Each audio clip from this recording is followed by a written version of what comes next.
दुनिया की सबसे गहराई खाद मारियाना ट्रेंच के अंदर कुछ साइंटिस्ट बहुत बड़ा बड़ा मशीन की मदद से पेट्रोलियम निकलने का काम कर रहा था, लेकिन इसके बाद उन लोगों के साथ जो होता है वो लोग जिंदगी में कभी नहीं भूलेगा। So hey guys, I am S B और आज मैं एक्सप्लेन करने जा रहा हूँ 2020 में रिलीज हुआ एक science fiction Hollywood film under water. कहानी का शुरुआत में हमें समुद्र के मारियाना ट्रेंच के अंदर एक स्काई स्टेशन नाम के अंडर वाटर बेसमेंट को दिखाया जाता है, जहाँ पर काम कर रहे कुछ साइंटिस्ट ने समुद्र के अंदर से एक अजीब टाइप का जानवर को देख पाता है। वो सारे लोग इस जानवर को देख के बहुत घबरा जाता है, क्योंकि वो सारे लोग इससे पहले ऐसा एलियन जैसा जानवर नहीं देखा था। इस जानवर का नाम क्या है और ये कहाँ से आया है, ये सब वो साइंटिस्ट सोच ही रहा था कि तभी अचानक केबिन के अंदर के सारे लाइट एक एक करके बंद होने लग जाता है और केबिन पूरा के पूरा हिलने लग जाता है। ऐसा मानो कि किसी ने बाहर से इस केबिन को जोर जोर से धक्का दे रहा हो। वो लोग नहीं समझ पा रहे थे कि किसने इतने बड़े केबिन को जोर जोर से धक्का दे रहा है। वो कोई एलियन हो सकता है या फिर कोई मॉन्स्टर, ये तो मूवी का लास्ट में पता चल जाएगा। इसके बाद कहानी फ्लैशबैक होती है, मतलब हमें 30 मिनट पहले का सीन दिखाया जाता है, जहाँ पर नूरा नाम की एक फीमेल साइंटिस्ट ब्रश कर रहा था। वो अचानक दिखती है कि उसकी अंडर वाटर केबिन जहाँ पर वो सारे लोग रहते थे,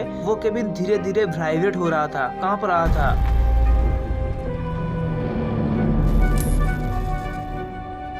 नूरा को कुछ समझ में नहीं आ रहा था कि एक्चुअली हो क्या रहा है भाई। तभी उसकी उंगली में केबिन के ऊपर से एक बूंद समुद्र के पानी टपकता है। नूरा कुछ समझ पाता कि उससे पहले ही ब्लास्ट होके समुद्र के पानी केबिन के अंदर घुस जाता है। नूरा भागते हुए एक बंकर की ओर दौड़ता है, जिसके अंदर पानी नहीं घुस सकता था। नूरा के पीछे पीछे उसकी एक साथी भी आता है, जिनका नाम है जॉन। ये दोनों जब उस बंकर के अंदर घुस जाता है, तब नूरा देख पाता है कि उसकी और भी 2-3 साथी दौड़ते हुए इस तरफ आ रही है, लेकिन उन लोगों के पीछे समुद्र के बहुत पानी आ रहा है। तो इसलिए नूरा और जॉन खुद को बचाने के लिए बंकर की गेट को बंद कर देता है, लेकिन पानी इतना जोर से बंकर की गेट को धक्का मारता है कि बंकर के अंदर भी ब्लास्ट हो जाता है।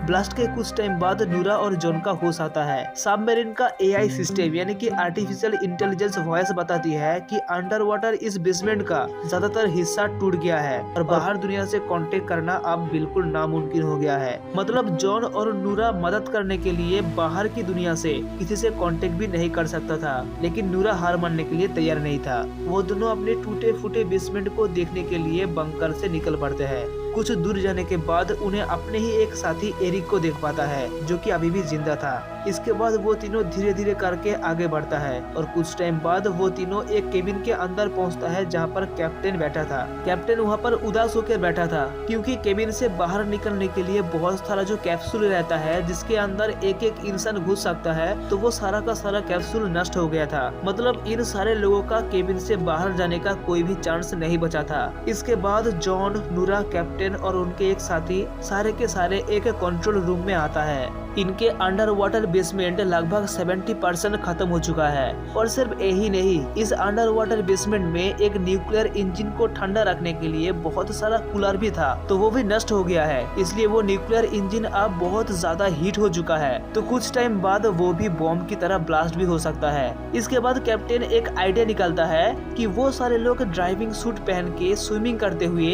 यहाँ से 1 किलोमीटर दूर में और एक अंडर वाटर बेसमेंट है, तो वहाँ पर चले जाएंगे। लेकिन इसमें एक बहुत बड़ा प्रॉब्लम है, और वो है पानी का प्रेशर। समुद्र की इतनी गहराई में पानी का प्रेशर इतना ज्यादा है कि इससे उन लोगों का ड्राइविंग सूट टूट सकता है, लेकिन ऐसा करने के अलावा और कोई चांस नहीं था। इसलिए वो सारे साइंटिस्ट ड्राइविंग सूट पहन के खुला समुद्र में जाने के लिए तैयार हो जाता है। जैसे जैसे वो लोग केबिन को छोड़ के समुद्र में आने लगता है, तब पानी का प्रेशर धीरे धीरे बढ़ने लगता है। एक टाइम ऐसा आता है कि पानी का प्रेशर इतना ज्यादा था कि जॉन का ड्राइविंग सूट टूट जाता है और इससे जॉन भी ब्लास्ट हो जाता है। ये देख के बाकी सारे साइंटिस्ट बहुत डर जाता है और वापस केबिन के अंदर फिर से चले आते हैं। इसके बाद वो लोग सोचते हैं कि वाटर लिफ्ट के जरिए वो लोग इस केबिन से दूसरी केबिन में चले जाएंगे, लेकिन तभी केबिन के नीचे वाले हिस्सों से कुछ आवाजें आती है। इन लोगों को लगता है कि शायद इनके कोई साथी अभी भी जिंदा हो सकती है।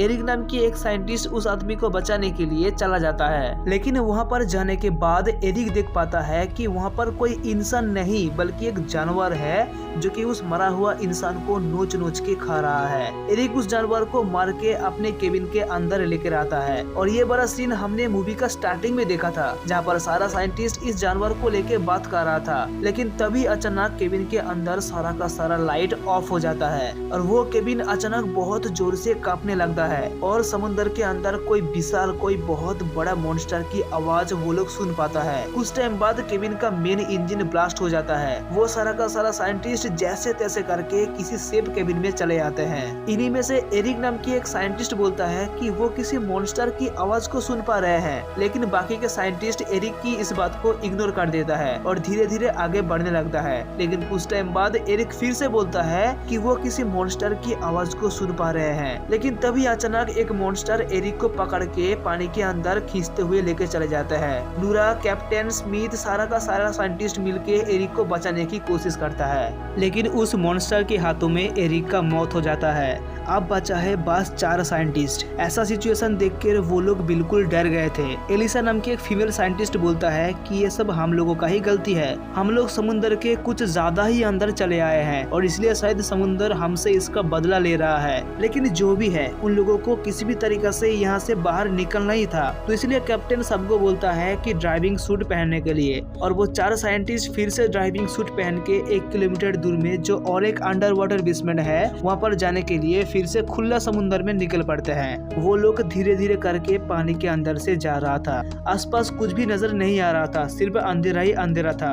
लेकिन इसी टाइम नूरा उस मॉन्स्टर को देख लेता है। वो मॉन्स्टर उन लोगों को देख ना सके इसलिए वो 4 साइंटिस्ट अपने हेलमेट का लाइट को ऑफ करके हेलमेट के अंदर जो इंफ्रारेड कैमरा है तो उसको ऑन कर देता है। लेकिन कुछ टाइम बाद वो मॉन्स्टर स्मिथ नाम की एक साइंटिस्ट को पकड़ के गुफा के अंदर खींचते हुए लेकर जाता है। स्मिथ को बचाने के लिए कैप्टन एक रस्सी लेके खुद को बांधता है और उस रस्सी का एक साइड नूरा को देता है और स्मिथ को बचाने के लिए गुफा के अंदर जाने लगता है। कैप्टन स्मिथ को ढूंढ पाता कि इससे पहले और एक मॉन्स्टर आके कैप्टन पर अटैक कर देता है और कैप्टन को खींचते हुए लेकर जाता है। कैप्टन और नूरा एक ही रस्सी से बांधा हुआ था, तो इसलिए कैप्टन के साथ साथ नूरा भी खींचते हुए समुद्र के और भी गहराई में चलने लगता है। लेकिन कुछ दूर जाने के बाद वो मॉन्स्टर कैप्टन को छोड़ के नूरा पर अटैक करता है। कैप्टन उस मॉन्स्टर को मारने के लिए अपने हाथों में लगी चाकू से उस मॉन्स्टर को लगातार मारता चला जाता है। इसलिए वो मॉन्स्टर नूरा को छोड़कर जल्दी भाग जाने की कोशिश करती है। लेकिन उस मॉन्स्टर के साथ कैप्टन और नूरा एक ही रस्सी से अटका हुआ था और इसी के कारण राक्षस के साथ साथ दोनों भी खींचते हुए चला जाता है और समुद्र के पानी के प्रेशर के कारण दोनों का ड्राइविंग सूट धीरे धीरे टूटने लग जाती है। कैप्टन नूरा को बचाने के लिए अपनी ड्राइविंग सूट को खोल देता है और पानी के प्रेशर से कैप्टन का बॉडी ब्लास्ट हो जाता है, जिससे नूरा फिर से समुद्र के तल में गिर जाता है। नूरा एलिसा को ढूंढने की बहुत कोशिश करता है, लेकिन एलिसा का कोई अता पता नहीं चलता। ऐसा करते हुए नूरा ने एक और बेसमेंट तक पहुंच जाता है। अंदर जाने के बाद नूरा बहुत डर जाता है, बहुत निराश हो जाता है, क्योंकि इसके बाद वो क्या करेगा। लेकिन सिर्फ ऐसा सोचने पर काम नहीं चलेगा, कुछ न कुछ तो करना ही पड़ेगा। उस केबिन के अंदर एक ड्राइविंग सूट था, तो नूरा उसे पहन लेता है और उस केबिन के अंदर एक मैप था, एक बंदूक था, तो उसको भी अपने साथ ले लेता है और फिर से समुद्र में अकेला जाने के लिए तैयार हो जाती है। लेकिन कुछ दूर जाने के बाद नूरा को एलिसा मिल जाता है। वो दोनों एक दूसरे को देखकर बहुत खुश हो जाता है और कुछ दूर जाने के बाद फिर से उसको स्मिथ दिखाई पड़ता है। असल में स्मिथ पहले मरा नहीं था, वो किसी भी तरीके से खुद को उस मॉन्स्टर से बचा लिया था।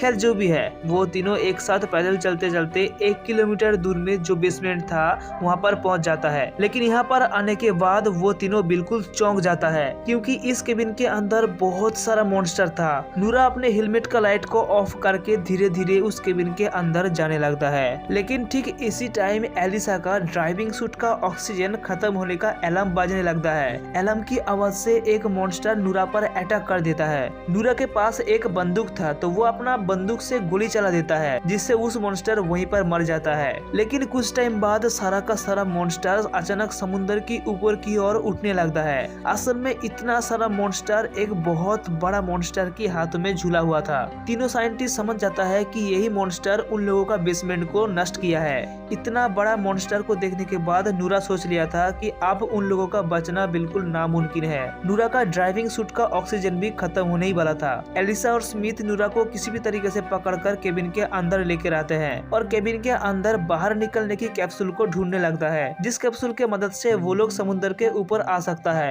कुछ टाइम बाद फाइनली वो लोग 3 कैप्सूल को ढूंढ लेता है, लेकिन किस्मत कहाँ साथ देने वाला था। इन 3 कैप्सूल में से 2 ही कैप्सूल ऑन था और 1 कैप्सूल नष्ट हो गया था। नूरा को पता था कि एलिसा और स्मिथ एक दूसरे को बहुत प्यार करता है, तो इसलिए नूरा स्मिथ और एलिसा को उस कैप्सूल के अंदर घुसा देता है। कुछ टाइम बाद वो 2 कैप्सूल ऊपर की ओर जाने भी लगता है, लेकिन तब नूरा देख पाता है कि उस बड़ा मॉन्स्टर के हाथों से बहुत छोटा छोटा मॉन्स्टर निकलकर उस दोनों कैप्सूल को पकड़ने के लिए जा रहा है। दोनों कैप्सूल जब नूरा के केबिन से बहुत दूर चला जाता है, तब नूरा अपने केबिन के अंदर जो न्यूक्लियर इंजन था उसको ब्लास्ट कर देता है, जिससे वो बड़ा मॉन्स्टर, छोटा छोटा मॉन्स्टर और साथ ही साथ नूरा का भी मौत हो जाता है। लेकिन मूवी का लास्ट में दिखा जाता है कि एलिसा और स्मिथ तो बच गया था, लेकिन इस सच्ची घटना को मीडिया और सरकार की ओर से फेक बताया गया था और इस घटना को नजरअंदाज करने का कोशिश कराया गया था। और इसी के साथ इस मूवी का यहाँ पर एंड हो जाता है।